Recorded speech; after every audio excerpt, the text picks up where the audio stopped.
Bonjour François. Bonjour. Qu'est-ce qu'être un jeune installé aujourd'hui selon vous? Grande question, hein. Toujours difficile de répondre à la question du profil des agriculteurs. Ce qu'on peut dire, notamment sur les jeunes agriculteurs, c'est que leur profil est de plus en plus varié.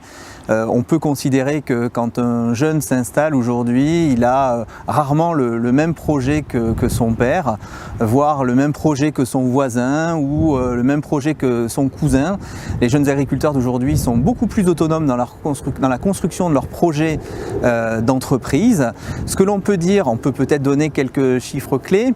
Il y a aujourd'hui 13 000 installations, encore un grand nombre d'installations aidées. Parmi ces installations, on a à peu près 30% d'installations dites hors cadre, un terme encore un peu barbare qu'on utilise dans cette profession qui s'ouvre de plus en plus à des jeunes venus d'ailleurs.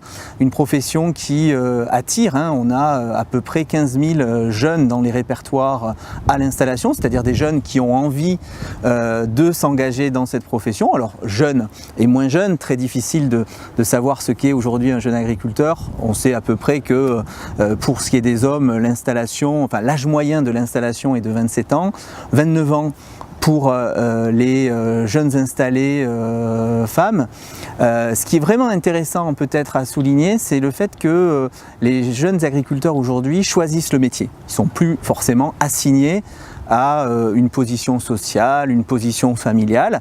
Et très souvent, même s'ils sont enfants d'agriculteurs, ils ont pourquoi pas décidé, avant de s'installer, de travailler à l'extérieur. Et on a une grande mobilité sociale dans cette profession. On a des jeunes en fait qui arrivent plus tardivement dans la profession et qui parfois même décident d'embrasser une carrière à côté. On a aujourd'hui chez les jeunes de moins de 40 ans qui s'installent 30% des installations qui sont le fait de jeunes qui jouent la carte aussi de la pluriactivité. Un élément à mon avis clé pour comprendre aussi certaines évolutions, parce que on a des jeunes qui s'installent et qui sont parfois un peu incertains de la capacité à dégager un revenu et donc qui jouent aussi la carte d'un autre métier à côté. Et en termes de formation, du coup, on sait, ça nous aidera peut-être à comprendre par la suite la notion d'engagement. Tout à fait. On a des jeunes qui sont de plus en plus formés, ça c'est pas une breaking news, mais on a des jeunes qui le plus souvent ont un niveau bac en raison justement des dispositifs d'installation. Donc en fait il y a une corrélation entre le niveau de formation qui ne cesse de s'élever et un nombre relativement conséquent d'installations aidées. Et même dans les installations non aidées, on a de plus en plus de jeunes qui sont issus de formations longues, type BTS, DUT, et donc on a du coup des profils de jeunes installés assez originaux par rapport à des profils antérieurs, des jeunes qui sont beaucoup plus autonomes dans la construction de leurs projets, je l'ai dit tout à l'heure, et qui construisent un projet d'installation au regard de leur trajectoire passée.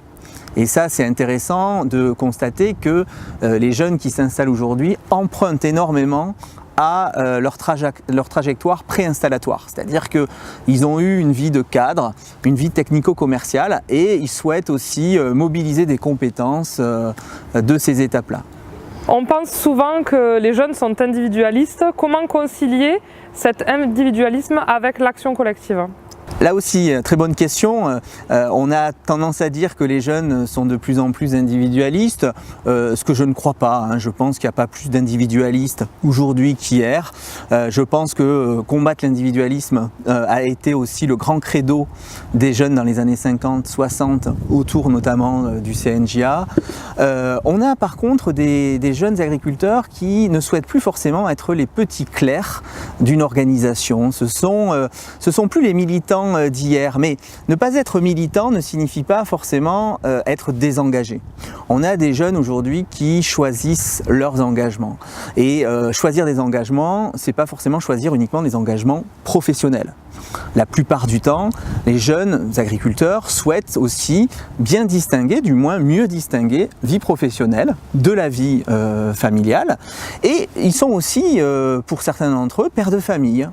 Ils n'ont pas forcément envie de faire vivre à leurs enfants ce qu'ils ont vécu avec leurs parents agriculteurs, c'est-à-dire ils souhaitent être présents lors des matchs de rugby du petit, accompagner la petite à la gym, accompagner leur conjoint ou leur conjointe aussi dans des activités extra-professionnelles.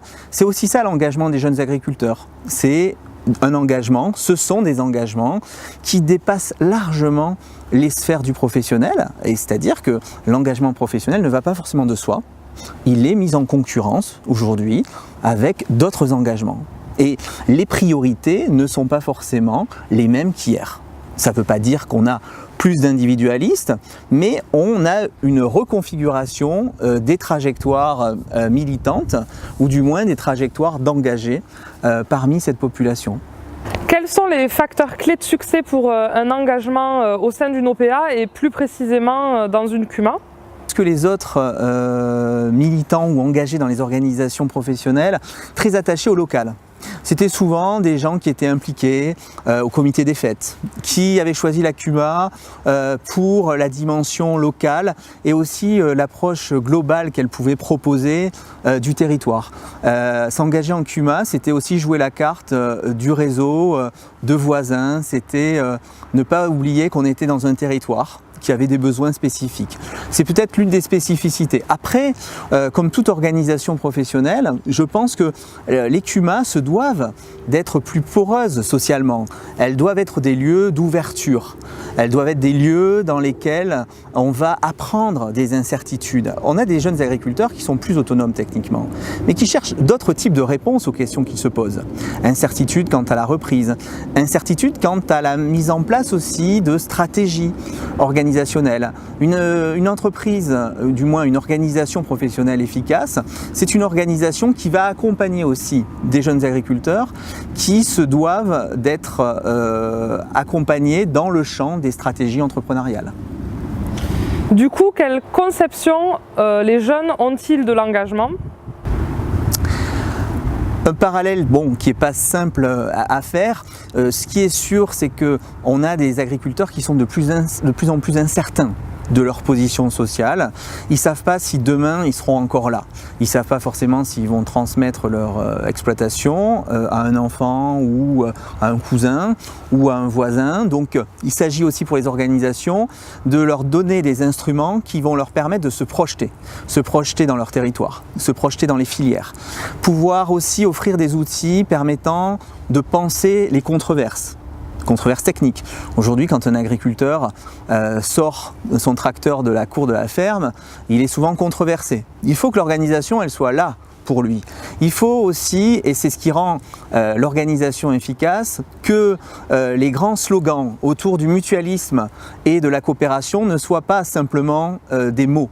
Il faut aussi que ça se traduise dans les actes. Il faut aussi que les jeunes sachent que le responsable professionnel sera là pour lui en cas de pépin, et c'est comme ça qu'il s'engagera d'autant plus facilement. Et pour terminer, quels conseils donneriez-vous au CUMA en termes d'engagement des jeunes installés ? Ils ont une conception très variée. Ils ont une conception moins militante, c'est ce que je disais tout à l'heure. Aujourd'hui, un jeune agriculteur, c'est quelqu'un qui est avant tout un jeune, qui peut sauter dans un avion pour aller, par exemple, donner un coup de main à une population désœuvrée. Il va s'engager peut-être sur des temps courts, mais de manière parfois plus intense. Il accepte davantage le va-et-vient. Alors il a une position qu'on pourrait qualifier de plus versatile. Il va s'engager un temps pour les CUMA, un temps pour le syndicat, un temps pour la COPE. Il est clair que l'engagement ne va plus forcément de soi et il n'est plus forcément unidirectionnel. Il peut prendre des directions différentes au gré de sa situation personnelle, au gré de son vécu. Alors aujourd'hui, on s'étonne parfois que les jeunes ne prennent pas rapidement des responsabilités. Pourquoi ? Eh bien parce qu'ils sont de plus en plus seuls sur leurs exploitations. Leurs parents vont parfois laisser l'exploitation, ils ne sont pas forcément en couple. Et aussi, l'une des priorités pour eux, c'est d'avoir une vie de famille. Et donc, s'ils ne participent pas dans les premiers temps, après leur installation, à la vie des organisations professionnelles, ce n'est pas forcément parce qu'ils sont désengagés, c'est parce qu'ils ont envie de prendre le temps, de mieux connaître le territoire, de faire des choix d'entreprise, certes, mais aussi des choix de famille, des choix de vie. quelques conseils pour le réseau CUMA en termes d'engagement des jeunes? C'est peut-être de ne pas perdre les valeurs fondamentales qui étaient au cœur même du dispositif des CUMA, c'est-à-dire des valeurs qui reposent sur la solidarité, qui reposent aussi en temps de crise sur des façons de travailler, de penser l'exploitation agricole qui est porteuse aussi d'une grande responsabilité sociale et environnementale. Merci François pour ces quelques mots. Merci.